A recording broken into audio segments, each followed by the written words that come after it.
Yell not on the draw. Marcus Nielsen, that may be the first time in overtime. Nielsen's taking a defensive draw. Puck's in front. Nielsen trying to find it. And Aslan to Morrison. And then Morrison works behind the net. Longest overtime game in Canuck playoff history. Morrison comes right out in front. Morrison scores! Brendan Morrison, a silencer! And we will have Game 7.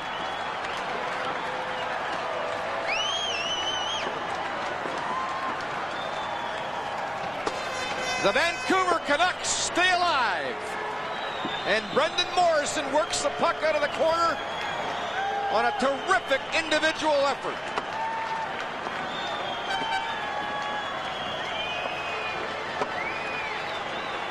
And he just beat his check out and skated right across and just kept coming and had very little room, but enough to seal the deal to force Game 7. Looks like he wants to keep that puck, and why not? And more overtime frustration for Flames fans as they await a series winner that did not come tonight. It's a one-on-one with Nielsen here, and Morrison just stays with it, stays with it, stays with it. Cook takes his man enough ferrets on the one-on-one, and it's still Nielsen who gets beat out of the corner, and then Cook does the job on the low defenseman to give room and clear a path for Brendan Morrison to skate right out in front. And it's Rhett Warner who gets all tied up with Cook. Cook runs the pick. Morrison comes around and gives the Vancouver Canucks the victory in Game 6. 102 minutes, 28 seconds before the issue's decided. And Nielsen loses Morrison here. Morrison gains position by getting in front of him. And he's a left-handed shot, and that gives him a lot more room to cut in front. And is this relief? You bet it's relief.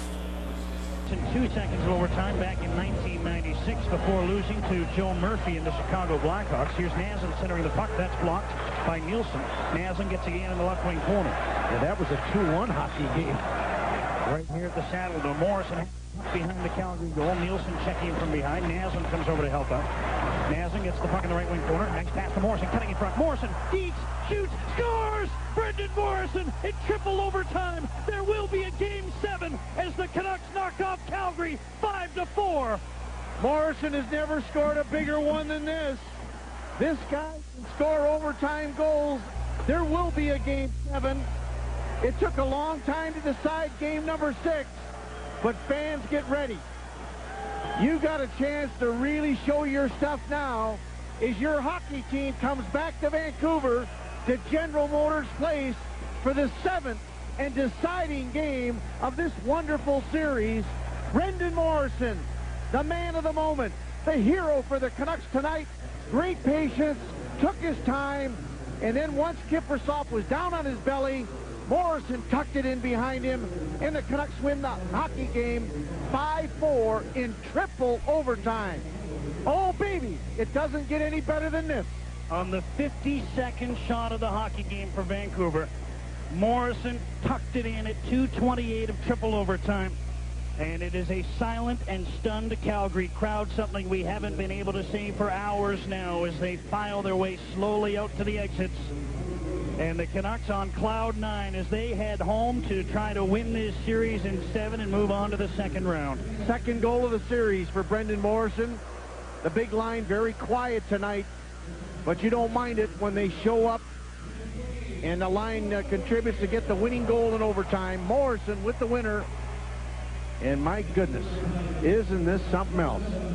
One of the great wins in Canuck history when you think about it, because it came in a game that if they didn't win it, they were eliminated.